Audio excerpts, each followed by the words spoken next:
राजनीतिक भनेको मान्छेका घाँटी काटेर गरिँदैन, त्यो राजनीतिक होइन, त्यसलाई कुर अपराध भनिन्छ।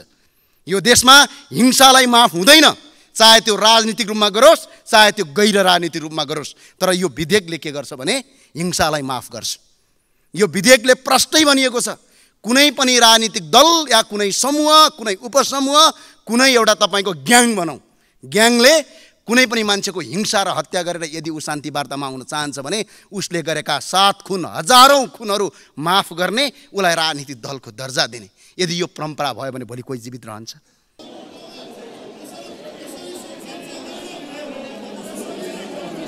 माननीय सदस्यहरू, अब उक्त विधेयकलाई प्रस्तुत गर्न अनुमति माग्ने प्रस्तावमाथि विरोधको सूचना दिनुहुने प्रस्तावक माननीय श्री सुविधा गौतमलाई उक्त विरोध गर्नुपर्नको कारणसहित संक्षिप्त वक्तव्य दिन अनुमति दिन्छु। समय 5 मिनट।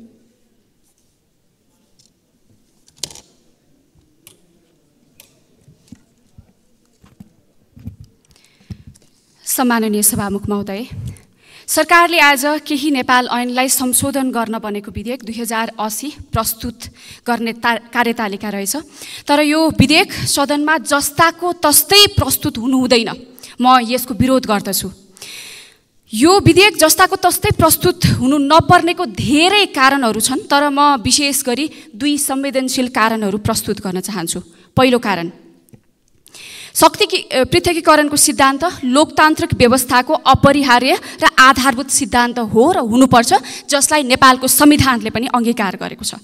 शक्ति पृथकीकरणको सिद्धान्त अनुरूप सरकारले गरेका हरेक गतिविधि संसदप्रति उत्तरदायी हुनैपर्छ, किनकि सांसद जनताका आवाजको प्रतिनिधित्व हुन्। विधायिकाहरूले सरकारले कस्ता कानुन प्रस्ताव गर्दैछ, के संशोधन प्रस्ताव गर्ने, कुन कानुनहरू पास गर्ने, कुन नगर्ने जस्ता विषयमा सक्रियता देखाउनुपर्छ र यस्ता विषयमा गम्भीर पनि हुनुपर्दछ, गम्भीरतापूर्वक आफ्नो राय व्यक्त गर्नुपर्दछ। संसद आफ्नो नियमअनुसारले सरकारको हस्तक्षेप बिना चल्नुपर्छ, तर हाल भइरहेको संसदको अभ्यासलाई हेर्दा संसदले सरकारलाई उत्तरदायी बनाउनुको सट्टा संसद उल्टै सरकारको योजना र इच्छा अनुरूप चलिरहेको पनि भान हुन्छ। सरकारले संसदलाई बिजनेस दिने त हो, तर सरकारको पनि स्पष्ट मार्गदर्शन रोडम्याप हुन आवश्यकता छ। तर अहिले सरकारको स्पष्ट रोडम्याप देखिँदैन। त्यसैले मैले पटक यही रोस्टमबाट मैले विनम्रतापूर्वक मन्त्रीज्यू समक्ष अनुरोध पनि गरेको छु, अब अर्को अधिवेशनमा चाहिँ सरकारले कुन विधेयकहरू लिएर आउने हो, त्यो विधेयकहरू अगाडि नै अर्को अधिवेशन सुरु हुनुभन्दा अगाडि सांसदलाई जानकारी दिनुपर्छ भनेर भनेको छु। सम्बन्धित अधिवेशनमा कुन विधेयकमा काम गर्ने हो, अधिवेशन अगावै संसदहरूलाई जानकारी दिनै पर्छ, लिस्ट हुनै पर्छ। सरकारले जहिले जे पनि जसरी मन लाग्छ त्यसरी कुनै पनि सर्वमान्य सिद्धान्तको वास्तै नगरी बिजनेस दिने कुरा सार्वभौम संसदलाई स्वीकार्य हुनै सक्दैन। सरकारले बिजनेस दिँदै गर्दा विधिशास्त्रको सिद्धान्त कुल्चिन पाइँदैन। विधिशास्त्रमा कानुनहरूको वर्गीकरण हुन्छ, सबै कानुनहरूलाई एउटै डालोमा हालेर हेर्न मिल्दैन। तर सरकारले आज प्रस्तुत गर्न लागेको केही नेपाल ऐनलाई संशोधन गर्न बनेको विधेयक 2080 मा सरकारले देवानी प्रकृतिका, फौजदारी प्रकृतिका, प्रशासनिक प्रकृतिका लगायत नितान्त फरक प्रकारका कानुनहरू पनि एउटै विधेयकमा हालेर सरकारको कार्यशैलीमा कति बचपना छ भन्ने कुरा चाहिँ देखाएको भान हुन्छ।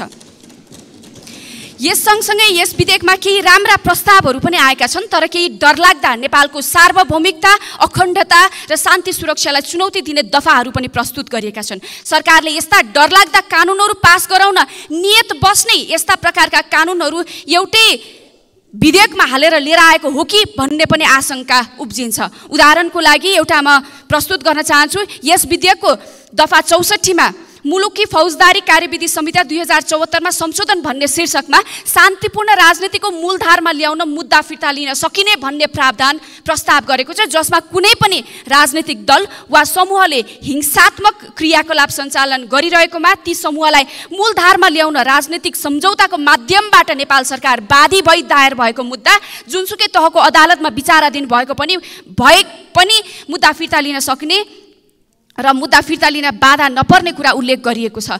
कुनै राजनीतिक दल वा समूहले जतिसुकै हिंसात्मक कार्य गरेको किन नहोस्, मूलधारको राजनीतिको लागि विधिको शासन भन्दा पनि माथि गएर अझ भनौँ अदालतको कार्यक्षेत्रमा प्रवेश गरेर अदालतलाई पनि टेकेर सरकारले मुद्दा फिर्ता लिन सक्ने प्रशस्त ढोका खोलिदिएको छ। सरकार आफैले यो नेपालको शान्ति सुरक्षा विरुद्धको कानुन कसरी प्रस्ताव गर्न सक्छ, म सम्माननीय सभामुख मार्फत मन्त्रीज्यूसँग प्रश्न गर्न चाहन्छु। यो संविधान विपरीत छ र यस्तो संविधान विपरीतको कानुन विधेयकको बिचालेर पास गराउने नियतले सरकारले प्रस्ताव गरेको कति पनि ठिक भएन। केही कानुनहरूको संशोधनको आवश्यकता होला, तर यसरी एउटै विधेयकमा फरक वर्गीकरण पर्ने कानुनहरू लिएर आउनु हुँदैन। म दोस्रो कारण भन्न चाहन्छु, सकिहाल्छु।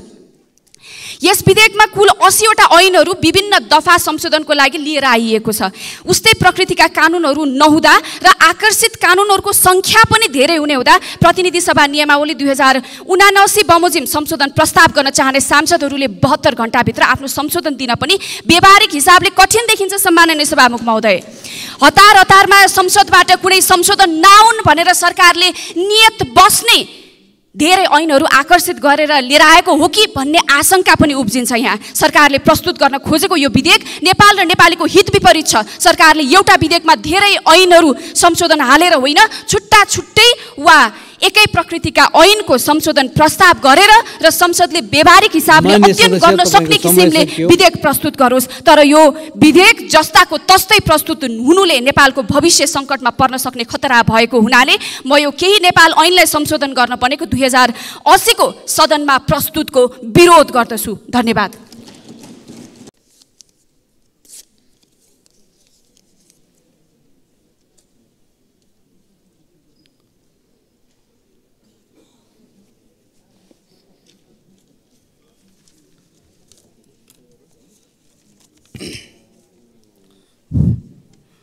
सम्माननीय सभामुख महोदय र माननीय सदस्यज्यूहरू, यो जो अहिले विधेयक आउँदैछ यसले त हाम्रो देशलाई अफ्रिकाभन्दा पनि पछाडि धकल्छ। भोलि सडकको किनारमा हत्या हुन्छ, मान्छेको मृत्यु हुन्छ, मान्छेलाई मारिन्छ, त्यसपछि एउटा राजनीतिक पर्चा छरिन्छ। त्यसमा के लेखिन्छ भने क्रान्तिका लागि, हलानाका लागि, फलानाका लागि भनेर त्यो लेखिन्छ। अनि त्यो पर्चाका आधारमा चाहिँ सरकारले के गर्छ भने ओहो यिनीहरू त राजनीतिक दल हुन् भनेर उन्मुक्ति दिन्छ। यो किसिमको परम्परा यदि यो देशमा बस्यो भने भोलि हामी यही संसदभित्र भएका कति माननीयको जीवन रहन्छ कि रहन्न। भोलि प्रत्येकको घर घरमा र जसरी अफगानिस्तानमा बम पड्केका छन् त्यसरी नेपालका तपाईँको बीच बजारमा बम पड्किन सुरु भए। राज्यले कानुन कमजोर बनाउने अनि राजनीतिक आस्था राखे भन्दैमा अदालतमा चलिरहेका अपराधीहरूलाई पनि छोड्ने अनि तपाईँको राजनीतिक आस्थाका आधारमा मान्छे मार्न यदि थालनी गर्ने हो भने यो देशमा भोलि कोही जीवित रहन्छ? यस्तो पनि विधेयक ल्याउन पाइन्छ?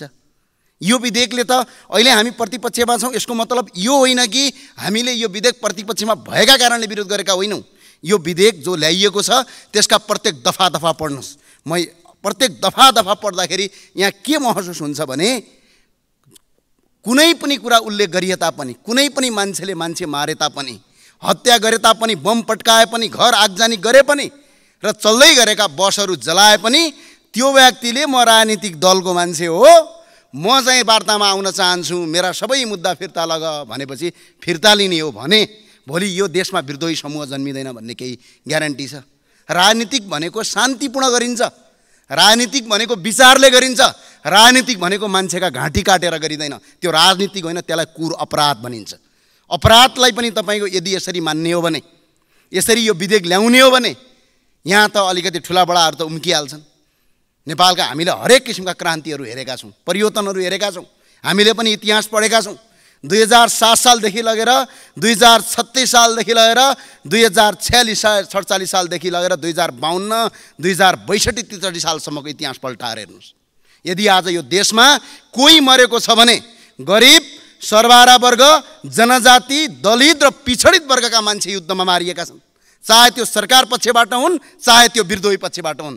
तर राजनीतिक चनाखाहरूले, राजनीतिक गर्ने बाठाटाठाहरूले त्यसको फाइदा लगेर उनीहरूलाई मार्ने र उनको लासको सिडी चढाएर राजनीति गरेर देशलाई तपाईँको एउटा राजनीतिक नेताका रूपमा स्थापित गर्ने परम्पराले भोलि हाम्रो जीवन भविष्य सही हिसाबमा हुँदैन। कुनै पार्टीले ल्यायो, कुनै दलले ल्यायो या कुनै व्यक्तिले ल्यायो भन्ने विषयवस्तु मुख्य कुरा होइन। मुख्य विषयवस्तु के हो भने हाम्रो मात्र कुरा होइन, भोलि आउने पुस्ताको कुरा पनि हो। हामी विश्वको सबभन्दा शान्तिपूर्ण देश, भगवान गौतम बुद्धको देश, माता सीताको जन्मभूमि, भगवान शिवको आराधना केन्द्रको देश हो। यो देशमा हिंसालाई माफ हुँदैन, चाहे त्यो राजनीतिक रूपमा गरोस् चाहे त्यो गैर राजनीतिक रूपमा गरोस्। तर यो विधेयकले के गर्छ भने हिंसालाई माफ गर्छ। यो विधेयकले प्रष्टै भनिएको छ, कुनै पनि राजनीतिक दल या कुनै समूह, कुनै उपसमूह, कुनै एउटा तपाईँको ग्याङ भनौँ, ग्याङले कुनै पनि मान्छेको हिंसा र हत्या गरेर यदि ऊ शान्ति वार्तामा आउन चाहन्छ भने उसले गरेका 7 खुन, हजारौँ खुनहरू माफ गर्ने, उसलाई राजनीतिक दलको दर्जा दिने। यदि यो परम्परा भयो भने भोलि कोही जीवित रहन्छ? आज हामी प्रतिपक्षमा छौँ, परपट्टिको बेन्चमा बसेका छौँ। हामीले उठाएको कुरा, सरकारले ल्याएको कुरा विरोध होइन, यही सरकारले ल्याउन खोजेको र हामी सबैको दबावमा ल्याउन खोजेको अहिले पनि मिटर ब्याज सम्बन्धीको विधेयकमा हाम्रो पूर्ण समर्थन छ। हामीले ती सबै कुरा सरकारको विरोध गर्नुपर्छ भन्ने होइन, तर यो विधेयक अहिले पनि तपाईँले पढ्नुभयो भने यति जघन्य छ, यति अपराधीकरण छ, यसले अहिले तपाईँहरूको कुर्सी त जोगिएला तर भोलि तपाईँका सन्तान जोगिँदैनन्। यो कुरा स्पष्ट यहाँ लेखिएको छ। यसले मुलुक कसरी अगाडि बढ्न सक्छ? भोलि आउने पुस्ताले, भोलि तपाईँका छोरा नाति पनातीहरूले, तपाईँका सन्तानहरूले तपाईँमाथि औँला ठडाउनेछन्। आज हाम्रो जीवन बर्बाद भयो, भोलि बानेश्वरको बिचमा बम पट्किँदै गर्दा, त्यहाँ पट्किँदाखेरि तपाईँको त्यहाँ मर्दै गरेका परिवारले तपाईँ हामी माननीय ज्यूलाई जिन्दगी होइन अर्को जुनीसम्म सराप्नेछन् यदि यो विधेयक पारित भयो भने। यसले मुलुकलाई सही बाटोमा अगाडि बढाउँदैन। हामी शान्तिपूर्ण छौँ, राजनीति गर्न पाइन्छ तर शान्तिपूर्ण, राजनीति गर्न पाइन्छ तर अर्कालाई नमारिकन। राजनीतिका नाममा अपराध गर्ने, त्यो अपराधलाई राजनीतिकरणको रङ दिएर मुलुकलाई तपाईँको बर्बादीतिर धकेल्न पाइँदैन।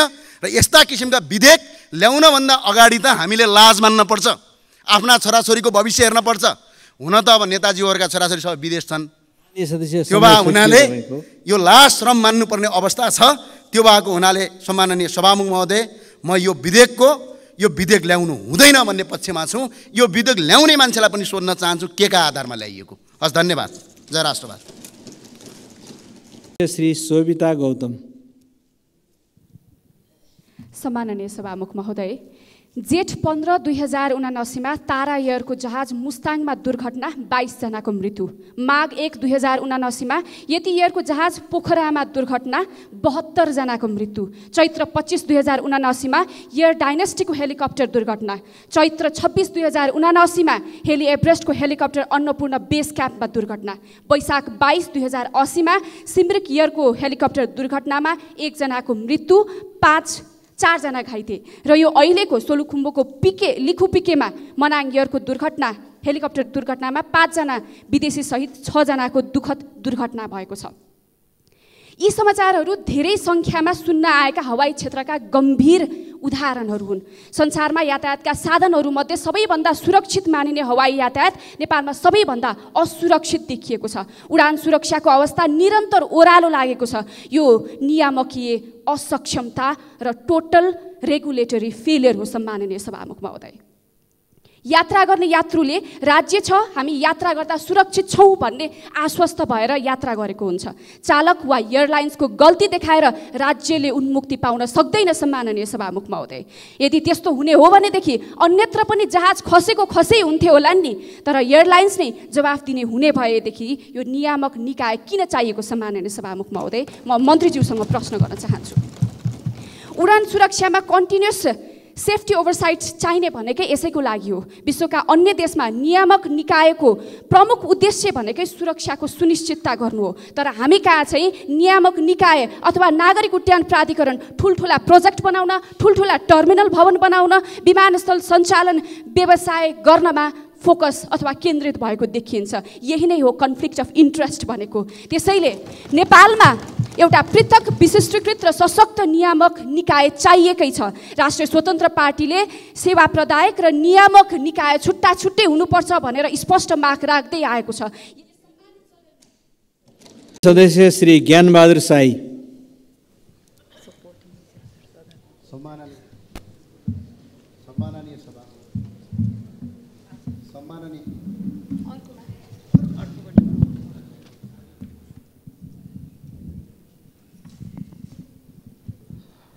सम्माननीय सभामुख महोदय, हामी कृषि प्रधान देश भन्छौँ, अहिले पनि कृषि प्रधान देश हो भनिरहेका छौँ। तर विडम्बनाका साथ भन्नुपर्छ, मेरो गृह जिल्ला जुम्लामा अस्ति मात्रै चट्याङ परेर हाम्रो पातारासी गाउँपालिकामा 3 महिना 28 गते 50 जति भेडा र बाख्राहरू मरे। अहिलेसम्म 3 वर्षमा 700 देखि 800 वटा भेडाहरू चट्याङ लागेर पहिरो आएर प्राकृतिक विपदमा मरेका छन्। तर किसानलाई क्षतिपूर्ति दिने भनेर हाम्रो अरबौं रुपियाँ जान्छ, तर त्यो क्षतिपूर्ति आजसम्म किसान कहाँ पुगेको छैन। यहाँ कृषि मन्त्रालय छ, कृषि मन्त्री हुनुहुन्छ। अब उहाँको कृषि मन्त्री र कृषि मन्त्रालयको चाहिँ नाम परिवर्तन गरौँ भन्छु म। यो कार्यकर्ता मन्त्रालय कार्यकर्ता मन्त्री बनाऊ, किनभने अरबौं रुपियाँ कृषिमा गएको छ, तर वास्तविक किसानले होइन कि पार्टीका लोकल कार्यकर्ताले तपाईँको बजेट पाएर राज्यको चरम दुरुपयोग गरेका छन्। यिनीहरूलाई अख्तियार लगाएर छानबिन गरियोस्, कानुनी कटघरामा उभ्याइयोस् र यिनीहरूलाई अदालती मुद्दामा अगाडि बढाइयोस्। अहिलेसम्म त्यो अवस्था छ र अहिले जुम्लामा पनि हामी 700 भन्दा बढी परिस आज किसानले तपाईँको राहत पाएको छैन, क्षतिपूर्ति पाएको छैन।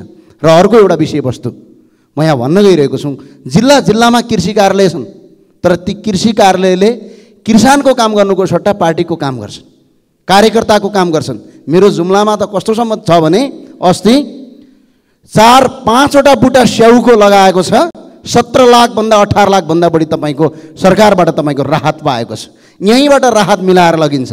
त्यही भए हुनाले यस्ता क्षतिपूर्तिहरू उपलब्ध गराइयोस्। र अर्को सँगसँगै दोस्रो कुरा भने के छ भने माइतीघर मण्डलामा र आज बानेश्वरमा सहकारी पीडितले आन्दोलन गरिरहेका छन्। कति आनन्द हेर्नुहोस् त, जनताको पैसा उठायो, सहकारीमा राख्यो, लुट्यो। तिनीहरूलाई कानुनी कारबाही गर्ने कि नगर्ने? अब उक्त विधेयकलाई प्रस्तुत गर्न अनुमति माग्ने प्रस्तावमाथि विरोधको सूचना दिनुहुने प्रस्तावक माननीय सदस्य श्री सुमना श्रेष्ठलाई उक्त विरोध गर्नुपर्नाको कारण संक्षिप्त मन्तव्य दिन अनुमति दिन्छु। समय 5 मिनट।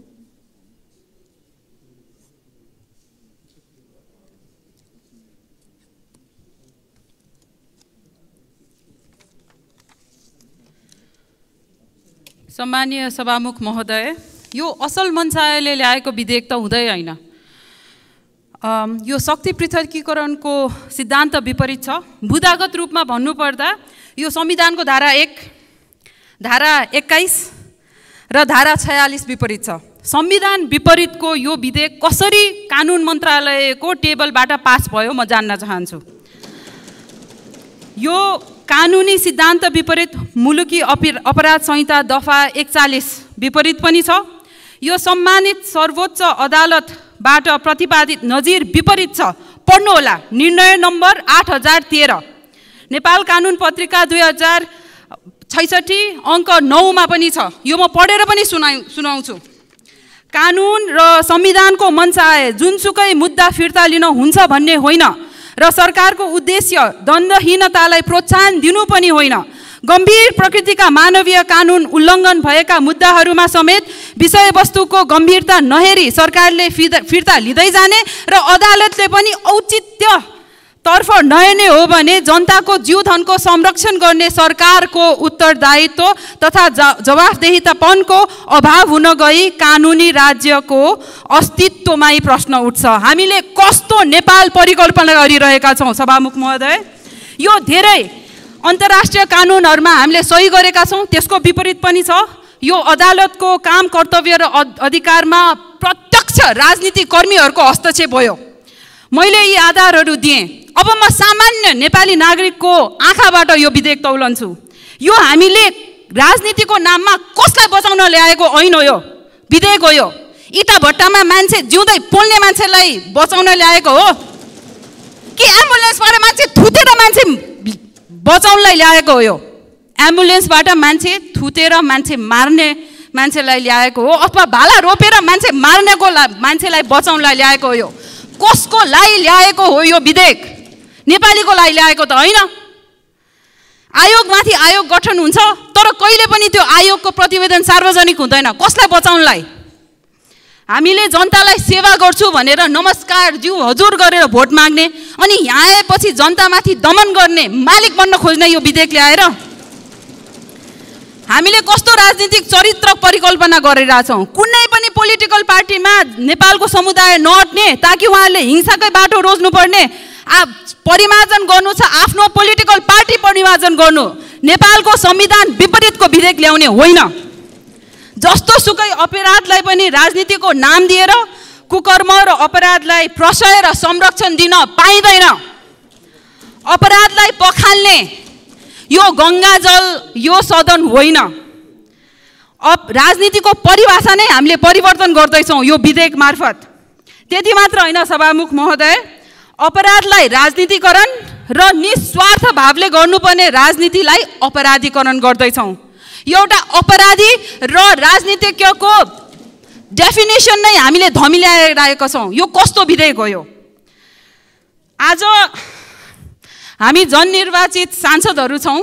आज अङ्कगणितबाट यो हुन्छ हुँदैन भनेर पास गर्ने हो भने म यही रोस्टमबाट आह्वान गर्न चाहन्छु, नेपाललाई माया गर्ने, संविधानलाई मान्ने र नेपाल रुल अफ ल हुनुपर्छ, चेक एन्ड ब्यालेन्स हुनुपर्छ भन्ने मान्छेहरूलाई जानुस्, अदालतमा जानुस्। यो विधेयक पास भयो भने यसको विरुद्ध मुद्दा हाल्नुस्। संविधानको विपरीत छ यो। यस्तो गरेर हामीले देशको सेवा गर्न सक्दैनौँ। यस्तो गरेर नेपाल बन्दैन। द्वन्द्वहीनताको देश नेपाल होइन। सक्यो।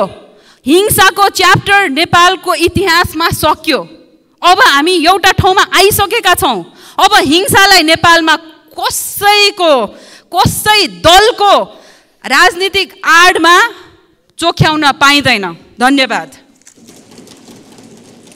मान्य सदस्यहरू, अब उक्त विधेयकलाई प्रस्तुत गर्न अनुमति माग्ने प्रस्तावमाथि विरोधको सूचना दिनुहुने प्रस्तावक मान्य सदस्य श्री प्रेम सुवाललाई उक्त विरोध गर्नुपर्नाको कारणसहित संक्षिप्त वक्तव्य दिन अनुमति दिन्छु। समय 5 मिनट।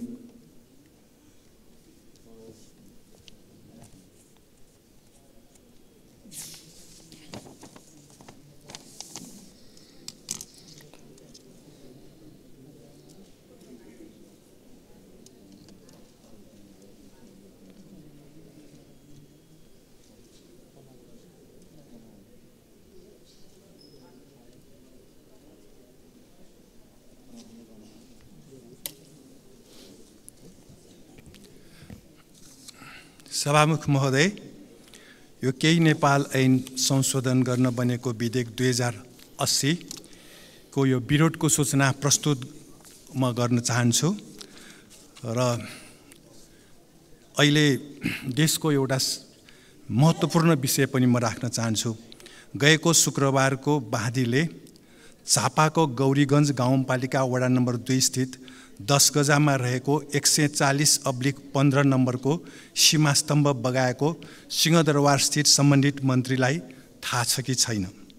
उक्त सीमास्तम्भ सोही स्थानमा पुनर्स्थापना कहिले हुने हो? के अब सो सीमास्तम्भ अन्य स्तम्भ झै नेपालतर्फ सारिए पनि सरकार मौन बस्ने हो? यसबारे प्रधानमन्त्रीजीलाई संसदमा स्पष्ट गर्न लगाउनु जरुरी छ। भारतीय पक्षले धारचुलामा सडक निर्माणको क्रममा बिना सूचना ब्लास्टिङ गर्दा उछिटिएको ढुङ्गाले नेपालको महाकाली नगरपालिका वडा नम्बर 5 मसिनी बलुवाका स्थानीयवासीको घर गोठ र खेतबारीमा क्षति पुर्याएको सार्वजनिक भयो। यसलाई भारतले यसरी नै सडक बनाउन ब्लास्टिङ गर्दा केही महिना अघि नेपाली बालबालिकाको मृत्यु र घाइते भएका थिए। यसबारे आवश्यक विषय भारतसँग सरकारले कूटनीतिक नोट पठाएर आवश्यक क्षतिपूर्ति भराउने काम किन भएन? संसदीय निर्वाचन अघि काठमाडौँमा सरकार बनाउन तछाद मछाद भइरहँदा भारतले दार्चुलामा यसरी नै महाकाली नदी 10 मिटर मिचेर नेपालतर्फ बनाएको ढुङ्गाको पर्खाल हालसम्म किन भत्काइएन? यी विषयमा पनि प्रधानमन्त्रीजीलाई संसदमा स्पष्ट गर्न लगाउनु जरुरी छ। र खर्बौं रुपियाँ ऋण भएको मेलम्चीको पानी काठमाडौँ उपत्यकामा ल्याइयो, तर 1 महिना पनि निरन्तर भएन। वर्षामा पनि मेलम्चीको पानी काठमाडौँमा चालु हुने सरकारको दाबी थियो, तर वर्षा सुरु नहुँदै मेलम्चीको पानी काठमाडौँ उपत्यकामा आएन। अहिले काठमाडौँ उपत्यकामा खानेपानीको मान्य सदस्यहरू, तपाईँ आफ्नो विरोधको सूचनामा जानुहोस्। हस् सभामुख महोदय, यसबारे पनि प्रधानमन्त्रीजीलाई संसदमा स्पष्ट गर्न लगाउनु जरुरी छ। सभामुख महोदय, यो यो ऐनमा हामीले केही थप्नुपर्ने राखेका छौँ, विधेयक ल्याउनु पर्ने। नेपालीलाई आवश्यक औषधि नेपालमै उत्पादन गर्ने गराउने र विदेशी औषधि समेत सुपथ मूल्यमा बजारमा उपलब्ध गराउने पनि एउटा विधेयक यहाँ आउनुपर्छ। केही नेपाल ऐनमा त्यो विषय राख्नु जरुरी छ। 20 वर्ष पुरानो सवारी समेत आवश्यक मर्मत गरी सञ्चालन गर्न पाउने कानुनी व्यवस्था पनि यो ऐनमा राख्नु जरुरी छ। व्यावसायिक पशुपालनको नाममा भइरहेको अनुदानको दुरुपयोगलाई नियन्त्रण गरी आफ्नै गोठमा पशुपालन गर्ने ससाना किसानलाई आवश्यक अनुदानको व्यवस्था गर्ने भनेर यो विधेयकमा राख्नु जरुरी छ। ठुल्ठुला ठेक्कामा भइरहेको भ्रष्टाचार नियन्त्रण गर्न नेपाल पूर्वाधार कम्पनी मार्फत विकास निर्माण सम्पन्न गर्ने, क वर्गको ठेकादार तत्काल खारेज गर्ने, यो पनि यो विधेयकमा जरुरी छ। नेपाली युवालाई स्वदेशमै रोजगारी व्यवस्था गर्ने पनि यो विधेयकमा राख्नु जरुरी छ। न्याय प्रशासनमा भइरहेको ढिलासुस्ती, अनियमितता र भ्रष्टाचार नियन्त्रण गर्ने एउटा विधेयक पनि यहाँ जरुरी छ। नेपालको वन जङ्गलको साल काठमा भइरहेको तस्करी नियन्त्रण गरी नेपाललाई सुपथ मूल्यमा साल काठ उपलब्ध गराउने पनि यहाँ जरुरी छ। र देशको सन्तुलित विकास गरेर काठमाडौँ उपत्यकालाई विश्वकै प्रदूषित सहर हुन नदिने एउटा प्रतिबद्धताको सहितको विधेयक यहाँ जरुरी छ। वस्तु र सेवाको विज्ञापनमा नेपाली भाषा र नेपाली व्यक्ति नै हुनुपर्ने व्यवस्था यो विधेयकमा राख्नु जरुरी छ। नागरिकता परिचय पत्रमै सबै विवरण समावेश हुने सफ्टवेयर विकास गरी राष्ट्रिय परिचय पत्रलाई खारेज गर्नु जरुरी छ। नेपालीको खल्ती अब सानो छ, विभिन्न किसिमको परिचय पत्र राख्ने खल्ती छैन, पैसा पनि छैन नेपालीसँग। सिंहदरबारमा बस्नेहरूसँग कति पैसा छ, अहिले 10 खर्ब चालु खर्च, 9 खर्ब मात्र कर उठेको स्थिति छ। र साथसाथै वर्षेनी पहिरो दुबान हुने ठाउँमा रोकथामको लागि किन पहिले नै कारबाही, कुनै सरकारले कुनै काम कारबाही गरेन? सबैलाई थाहा छ नि, यहाँ दुबान हुन्छ, यहाँ पहिरो जान्छ भन्ने कुरा। तर पहिरो गएपछि, दुबान भइसकेपछि यो राहत दिने यस्तो होइन, एउटा कानुन चाहिँ बनाऊ, पहिले नै सबै चिज हेर्ने। सिंहदरबार यसैको लागि चाहिन्छ। खालि राहत बाँड्नको लागि मात्र सिंहदरबार बस्ने हो भने त्यो त गाउँपालिका नगरपालिकाले गर्ने काम हो, राहत बाँड्ने काम। सिंहदरबारले पूर्व योजना बनाएर यस्ता दुबान र पहिरोलाई रोक्न सक्नुपर्छ, यस्ता एउटा कानुन बनाउनुपर्छ। धन्यवाद।